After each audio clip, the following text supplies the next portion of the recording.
on today's show. How worried are you about LeBron's Lakers, Westbrook's Thunder, and Kyrie's Celtics?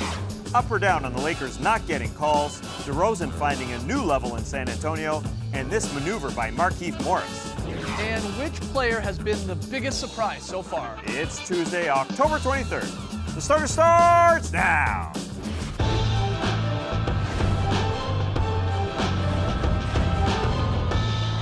Good evening, sweet world, and welcome to the starters. I'm J.E. Skeets, that's Tass Mellis, that's the Aussie Lee Ellison over yonder. That's the bearded one, Trey Kirby. Hey, yo! TK, what's up? Well, I'm here at the internet looking for your best tweets at hashtag the starters. And guys, I love the NBA and I love tattoos, but not nearly as much as this guy who turned his entire back into an autographed Michael Jordan jersey. What? Yeah, he's got the trim, he's got the stitching, he's even got the perforations. It honestly looks amazing and it looks like it hurt so much. Personally, I will not be getting my back turned into a jersey, but this does bring us to today's question. What is an NBA tattoo that you would get? We've done questions similar to this in the past, so you might remember that Lee actually has my leg, or my face tattooed on his leg, and that last year he added a Manu Ginobili tattoo to his lower back. What you don't know is that Lee got another tattoo this summer. It's on his rippling abs. Bradley Beal playing in his first All-Star game. Lee had to commemorate it. And let's say bar 3. It works, people. But we want to hear from you, so let us know on Twitter. What's an NBA tattoo that you would get? That is your best tweets to hashtag the starters. We'll hear from you later. All right, get those tweets in. Every time Trey says to me, Lee, need to take a photo, I end up revealing a part of my body and he puts a tattoo on it. Yeah, well, why do you keep showing him your body every time you ask him? He's You're a a good good man. sport. All right, we got a fun show tonight. We're going to talk about DeRozan's strong start in San Antonio, Lillard's unbelievable Halloween costume, and a few surprising starts from maybe some surprising players. But we're bringing back an old segment here called How Worried Are You? And it's pretty straightforward. We're going to determine just how worried we are about some teams early in the season here. To make things easier, we have the worried scale, complete with 5 levels, Trey. 5 levels is right, and we're starting at number 1. Milk 1 day past expiration date worried. It's no big deal, guys. Just milk it up. Yep. You can drink it, it's fine. It's just a recommendation. Level 2, tummy troubles in traffic worried. Not too much concern unless it's a bumpy road. Level 3, you're gonna miss your flight worried. I call this one the Tass Mellis Special. That's what it feels like, traveling with Tassie. Level 4, You're such a liar. you left a candle burning at home worried. Shout out to the Lavender Boys, but keep it safe and blow it out. Level 5, daughter dating a biker worried. My oldest has already fallen for the bad boy, so I am constantly in level 5. But our first thing to worry about today, you guessed it, it's the Lakers. Because after LeBron missed 2 free throws that would have put the Lakers up 3 in overtime, Patty Mills hit a game winner to drop LA to 0-3 on the season. The LeBron team hasn't lost their first 3 games since 2005. So guys, how worried are you about the Lakers?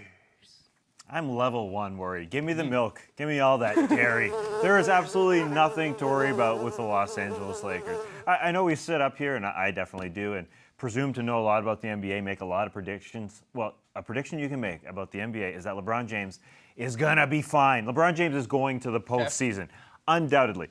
They lost to Portland in Portland, hadn't lost a home opener since 2001. They lost to the Rockets, totally acceptable, and they lost to the Spurs last night, which was a tough loss. Given that is a tough loss. But there's a lot of things that can get better with the Los Angeles Lakers. KCP can't get any worse. Their starting shooting guard is shooting 16% from 3. That should go a little bit closer to the median, to his normal percentages. Lonzo Ball is going to get healthier. I think that's going to help a lot on the defensive end where they struggle. And I think those defensive lapses will slow down once they get to know each other a little bit. LeBron James did not go to the West to lose.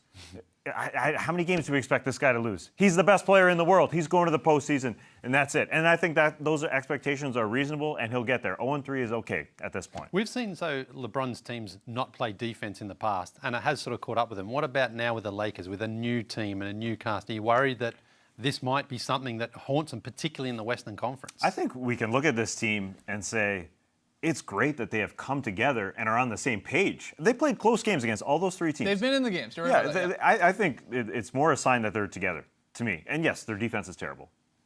They have a lot of lapses, undoubtedly. But I think they're all on the same page. I think the locker room is good. So that bodes well. Only 3 games in. And we know LeBron's teams, the new ones, start to slowly.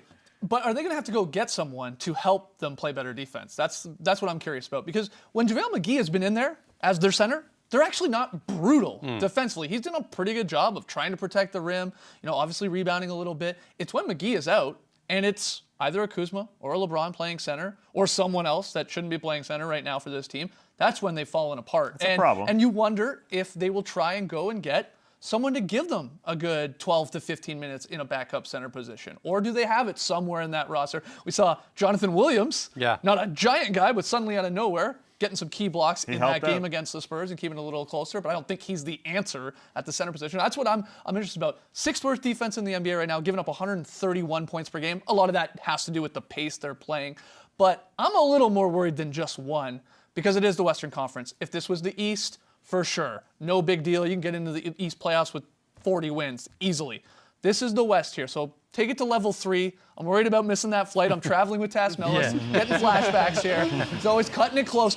But it's not true. No, I do think playoffs on the last day of the season. I do think Ghostface Siller, he had a great article on this and whether you should be worrying about the Lakers and all of this stuff. He had a great line. You can't win a playoff spot in the first month of the season, but you can absolutely lose one. Which game should they have won from those first 3 games? Which game should they have won? They should have won last night's game when they were up 5 or 6 in overtime. They are missing 2 of their starters, and they have to, resort to a couple guys coming off the bench. That's different for them. I think there's some built-in excuses. Yes, they missed free throws. I think they can't hit a 3. They can't play defense. They're missing guys because they shot pretty well from 3 There's yesterday. Some things here that are a concern to me. And they're shooting well from 2-point land. They're also scoring a ton. You're not worried. It's LeBron. I mean, we can worry about 2 through 450, the rest of the NBA, but worrying about number 1, he didn't go to LA to miss the playoffs. All right, Trey, next one. I'll share that milk with you, Tass. I'm not too worried about it. All right. Either. The only other winless team out west are the Oklahoma City Thunder, who got Russell Westbrook back on Sunday, then promptly lost to the Kings at home to drop to 0-3. They've given up at least 100 in each game so far, and they've got the worst offense in the league right now. So, guys, how worried are you about the Thunder? I'm level 4 worried. I've left a candle burning at home, and I'm worried that this could get out of control. Really? Yeah, really, because they've been bad at both ends of the floor, and particularly on offense, they've been the worst offensive team in the league. They can't hit a 3 at all. Now, they're missing a couple of players as well, and Westbrook played his first game, and he looked okay, but he's not really in rhythm yet. I mean, because he had a knee injury, missed all of pre-season, it's going to take him some time. But they got beaten at home easily by the Sacramento Kings. That was the sort of game that they should have just ticked off and said, that's where we get our first win. They didn't do it. Defensively, they're very bad. Andre Robertson's out for probably another 6 weeks or so. He's obviously their best defender, but he's not the sort of solve-all problem for them. And also, sometimes when you look at the schedule, you think, okay, maybe they've got a tough schedule so they can get through that. But they've actually got some winnable games in the next month. They've got the Suns 3 times. They've also got the Cavs, the Knicks, and the Mavs. If they don't cash in on some of those games, they're going to be in a real hole very early on. And we know in the Western Conference, let's say they get to something like 6-10 or 6-12 or something like that. That could be very, very difficult for them to get out, even when they've got that firepower of Westbrook and Paul George when those guys start getting together. So I think they have to start putting some wins together right now. Level 4, that's high. Yeah, well, they've got the Celtics at home as their next game. So they've got to start winning that. Yeah, I don't think they win that game. I agree. The Westbrook thing is a big hurdle to overcome because last year, this team, they just had enough talent to get by. It reminds me of last year with Andre Robertson out. This team is not playing defense. You got Westbrook playing beside Dennis Schroeder. And those 2 guys didn't play a heck of a lot of defense last year, especially Dennis Schroeder in Atlanta. I thought he'd be perfect in a backup role, but now having to play without Andre Robertson there, Steven Adams is just having to do a lot. I can't go that high because there's just too much talent there. I think Westbrook, again, no preseason whatsoever. I think they just have enough talent to get by him and Paul George. If they were 0-3 without Westbrook, for all 3 of these games, if he had played all 3 games and they were 0-3, I think that's a little different. LeBron's playing with the Lakers and they're still in 0-3. They're playing some better teams. I get that. But level 4 high because Westbrook, first game. And I mean, he looked like Westbrook of old. This guy gets injured all the time, comes back, no problem, still puts up his monster numbers. But I'm not going overboard just quite yet. But it's the Kings, though. I mean, they got... Kings are surprising some people right now. Yeah, but they got... I mean, they were never really even in that game. No, I mean, they weren't. The Kings handled them pretty easily, which is great for the Kings. Yeah. Great win for them, but I think there's some problems there in OKC. All right, final one, Trey. All right, last up in the worry mix, it is the Celtics. After an impressive opening night win against the Sixers, Boston has dropped 2 of 3, and even coach Brad Stevens is saying the team isn't as good as everybody thinks Yeah. they are. Ooh, spicy. How worried are y'all about the Celtics? I like that Brad Stevens is saying this. I love that he's trying to temper expectations. He's been saying it for the last month or so, multiple times. Hey, we're maybe not that good as you think we are just because we're he said it getting last year, Gordon too. Hayward. Yeah, because we got Kyrie back. But I'll go level 2. Level 2. Excuse me. But only because you've said it sort of with the Thunder too. They're too talented of team to, not win a game here or be a 500 squad, I guess in this case, being 2-2 and after losing to the Magic. But their offense is just as bad as the Thunder's right now. They cannot throw the ball into the ocean. 31 missed three-pointers against the Magic. 31 out of 40 attempts. At some point, if they're not falling, you got to start going to the rim, and that's the problem with this team. They just don't get to the free throw line at all. So, look, I'm not going level 4 or 5, but at some point, these guys like Kyrie and Tatum and maybe Smart even a little bit more will start hitting some of these threes. But Stevens last night in the loss to the Magic was like, he liked the ball movement. He liked the looks at least they were getting. And it was more defense in the loss to the Magic. But that's what can always save the Celtics. Yeah. They're a very good exactly, defensive team. So if the offense is sputtering a little bit, that's okay. That's going to come. But the defense is always there for Boston. So they're never going to be just killed in games, I don't think, because it's very hard to score on them as well. We know who the best team in the Eastern Conference is. Yes, Toronto Raptors. That's right. So I think the you Boston... changed your tune on that. No, I did not. Not too long ago, it was the Celtics I was being told. Absolutely not. I said my prediction was Raps Goodness. 1 seed, Kawhi MVP, Celtics in the postseason. Get them in the Gotcha. postseason. I think we're looking good for that. Philly has not started well. The Celtics are right in that 2 spot. Fair enough. Let's hear from you guys. Where do you agree or disagree on the how worried are you scale? All right, when we come back, we'll get into the up-down report because that's the bottom line. Because Stone Cold Lillard said so.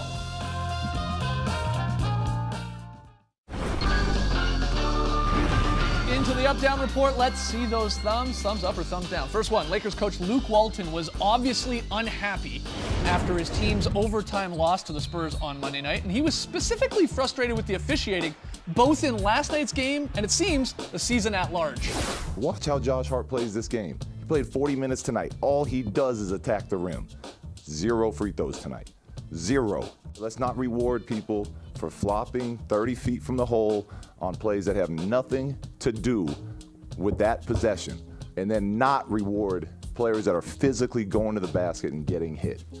It's not right. All right, guys. The up or down on Coach Walton there complaining about the officiating. Yeah. Everybody's up. I'm usually down on complaining about officiating because it's like, you know what, that's an excuse. Yeah. But I like the way that he delivered his message last night. He didn't rant and rave. He pointed out examples, and maybe he was right, maybe he was wrong, but he just didn't go on one of those rants that was just like, I'm lost and I'm looking for an excuse here. I don't know if he's going to get fined for that either. You don't think so? Because he didn't really have a go at any particular ref. He just sort of pointed out some things. And what I really liked is how he said, let's not reward those guys flopping 30 feet from the hoop. That was fantastic. Mm-hmm. I just think it's smart that he's trying to do this. The Lakers are trying to be more efficient as an offense. They're a team that doesn't shoot a ton of three-pointers, doesn't make a ton of three-pointers. A good way to make up for those extra points is getting them at the free throw line. That's how the Timberwolves had a good offense last year. They didn't shoot threes, but they shot a ton of free throws. If you got LeBron on your team, you think he doesn't get calls until he's on your team, and then you're like, he never gets calls. Yeah, So exactly. That's exactly what it is. The coach for LeBron James could say this after every single game. So to hear Luke Walton do it once is totally fine. He was very calm. I think we picked out of the parts from his press conference there where he was the most animated. He was a lot more calm for the rest of it. He didn't even want to say it. He was egged on by a reporter. He said, well, I didn't want to do this. But you know what? Listen, I think he's fighting for his team. And that's a great sign for that Laker locker room. Again, I think that Laker locker room is pretty cohesive at this point. And you know what? Luke Walton doesn't have a reputation amongst NBA circles as a great coach. When we talk about great coaches, Luke Walton is not one of the guys we talk about. I think Luke Walton just needs to get into the pub a little bit more. So I'm totally fine with that. Just quickly for you, are you up or down on our producer cutting that pack of Luke Walton together? Yeah, Well done, Matty. All right, next one. Next one here. If only for a night, DeMar DeRozan, he got a little LeBron revenge. Yes, Debo posted 32 points, 14 assists, 8 boards, as the Spurs outlasted the King and the Lakers in overtime. He's been pretty great in San Antonio, and a lot of people want to credit Pop for this strong start. But what say you guys? Are you up or down on DeRozan playing better because he's in the Spurs system here? You buy that or not? down. He's playing better because he is DeMar DeRozan. He's gotten better every single season, and thanks to Dwayne Casey for pushing him along. It's not Greg Popovich 3 games into his Spurs career. Come on. I know Pop is a great coach, but let's not go crazy here. DeRozan, no doubt, has gotten better every year of his career. He's gotten better again this year, but I think that Popovich knows how to play to his strengths, probably more so than Dwayne Casey did last year. He had to have Nick Nurse come in and tell everybody to start shooting threes. I think that Pop is just a guy who knows how to build a system around his players. So DeMar is still getting to his post-ups. He's still getting to his little mid-rangers, but now he's got kickouts to guys who are wide open. Sometimes it's Aldridge for a 20-footer, which you wouldn't see in Toronto. I just think they encourage him to be a playmaker, and he's flexing his game. I think it's just the same DeRozan we've seen those last couple of years. Very consistent, knows his strengths, knows his spots, gets to them, can get hot, and other times does take a few of those bad mid-ranges. Some of them are really good. Sometimes he gets a little happy with them. But overall, I think people are just seeing him a lot more because he's now playing for a United States-based team rather than playing in Canada. For sure. I think that's a part of it. All right, let's keep it going. Hold on. Let me mention. Sure, you mentioned after the Luke Walton press conference. Yeah. That was well done. Yeah. But as you can see by that lackluster debate there, the DeMar DeRozan topic shouldn't have been included. So wow. One thumb up for Matty O, one thumb down Oh, for okay. Matty Well, O. we're scoring Matty O here, our producer, on these questions. We're batting 500. All right, next one. Can't wait to see how Matt does. The Blazers got into the Halloween spirit last night, showing up to the arena in costume. And Damian Lillard, he may have stolen the show with the strong, stone cold Steve Austin getup. That's my opinion. Are you guys up or down on Lillard's stone cold costume? Up, and what? What? It's not Halloween yet. Oh, Too early. It's too early. enough. Yeah. Halloween is every single year, the last day of October. Not a week, not more than a week before. Yeah. What sort of people get dressed up in their costume before? I don't know. Okay, yeah. Otherwise, amazing. Yeah, he had the walk down, and it was a great mask, too. If you can get a store-bought Halloween costume that looks good, you're living the He's life. got the walk perfect. That's so good. Got the strut. I don't know that Stone Cold ever wore jeans that tight. Or jeans. He usually was just walking the jean shorts. Yeah. The George. Yeah. Good point. Matty O, thumb up. Okay, good. I guess Dame and the Blazers, they just want to beat everybody to the punch. Yeah, sure. And that's smart. Getting the headlines, getting in the up-down report, Right. caught Matty O's eye. I mean, it's amazing. All right, final one here. In the closing seconds of last night's Wizards-Blazers game, Washington forward Markieff Morris, he decided to try and pants Seth Curry as he posted up in the corner there. You can see him tug on his shorts at the end of regulation. Now, he didn't get caught. No ref saw this, but, obviously the cameras caught it. Are you guys up or down on Markieff's sneaky shorts pull? You got to be old school with this one. You're up on the. This is a tie game at the end of regulation.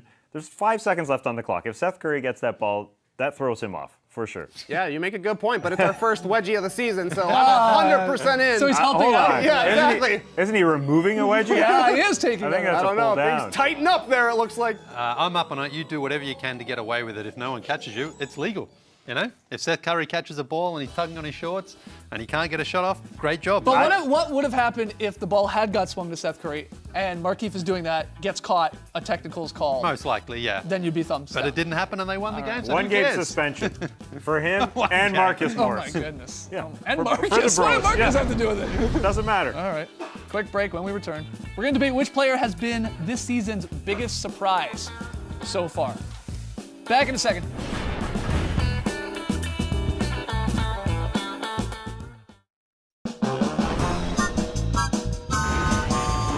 Welcome back to the starters for a little quick fill-in-the-blank fun. Trey. That's right. Most of the big ballers in the league have been balling out to start the season. So, guys, fill in the blank. The biggest surprise player so far is blank. What do you got? What do you got? I got Nikola Mirotic. Nikola. Nikola Mirotic is tied for the lead league in scoring at 33 points per game. Yeah. Many people didn't know where his spot in the league was when he was a Chicago Bull, traded midseason to the New Orleans Pelicans last year, and we all thought, okay, this is a great experiment. Will it continue into next season? My God, has it continued? he barely holds the ball. We know the Klay Thompson stat where he holds the ball for about 1 second, doesn't dribble. Nikola Mirotic is exactly the Pretty same. similar. I think he may be up there with the league leaders for 3 points attempted per game with your Stephs and Damian Lillard, which is crazy for a big man. He'll probably be just below those guys, but for bigs, he'll probably be number one. Sure. And he's got the most confidence in the world. It's just a perfect spot for him. He's also got 2 bottles of wine this year too from Right. his, from his What if he teammate. scores over 30 Yeah. points? He gets a bottle of wine from Drew Holiday Holiday. said, I'm Yeah. going to give you 30 every time you score. It's worked out. 2 He for 2. should join Wink It's a good wine club. It's a lot easier than scoring 30 in an NBA game. That's all I'm saying. What do you got? I'm going with Jinglin Joe Ingles out in Utah. He has been red hot to start the season, shooting 58% from the floor, 50% from downtown. He wanted to get in the three-point shootout last year, didn't make it. I think this year he might do it. He's in. He's in. Because remember that happened with Matt Bonner for a while? He had a really good year, and he wanted in it, and then he finally got into the thing. He's a great three-point shooter. He's also a great creator for himself. He's one of those guys, he sort of plays in slow-mo, a bit like Kyle Anson, but he's deceptively quick. Okay, that's a good one. Both great ones. I'm going to go Zach LaVine. He's right behind Threekala right now in points per game. 32.3 points per game on 62% shooting. He's chipping in 3 threes per game, and you see it right there. It's nice to see that explosiveness looks like it is coming back after the injury last year, and he didn't look great at the end of last season, of course. Now, the Bulls don't have a win yet, but man. But good on him as well, because he signed that big contract. A lot of people said he's not worth it. He's going out there and delivering. On a bad team right now, he's at least doing his job on the offensive end for sure. For sure. Are you writing something else here? Well, I didn't say it properly. He gets a bottle of wine from Drew Holiday for every 30 points. I said he gets 30 for every point he scored or something. I messed it up. He gets a bottle of wine. That's a nice bottle of wine there. Yeah. It's Spanish wine. Oh. That's gorgeous. All right, so Mirotic, Jinglin Joe, Zach LaVine. I know there's others. Let's hear from you guys on Twitter. Hashtag the starters. Biggest surprise player so far. But when we come back, Lily's very solid play.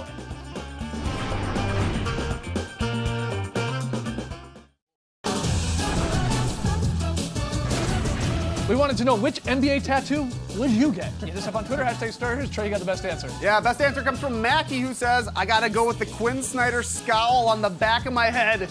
Give him a real Jekyll and Hyde vibe. Just like Voldemort and Quirrell in the first Harry Potter. Fascinating. All right, tonight's pick and play. Sixers, Pistons. Oh, we got a split. Again, Trey and Tass like the Sixers without Ben Simmons, and Lee and I will take the Pistons at home. This one on NBA TV, so it's coming up very, very soon. You know, we got 10 before tip, and you got a game, so don't go anywhere. It's gonna be great. Lily, very solid play. Going out to Utah, and it's a beauty from Grayson Allen. He just wants a chance in this league, and he makes the most of it last night. Look at this ball fizzing around back to where it started. Donovan, look at that for beauty. Over to Grayson for that's what I call a very solid play. Great stuff. There's a Drop podcast available for you to download and listen to and to enjoy. We talked about that insane Spurs-Lakers game in great detail. So go check that out. All right, that's it for us tonight. Again, 10 before tip coming up next, and we'll see you tomorrow. 2 drops per week. Phenomenal. Every Tuesday and every Friday. Thanks for joining us, folks. And remember, carrying chicken in your pocket is just foul. Brace tonight, people. Yes!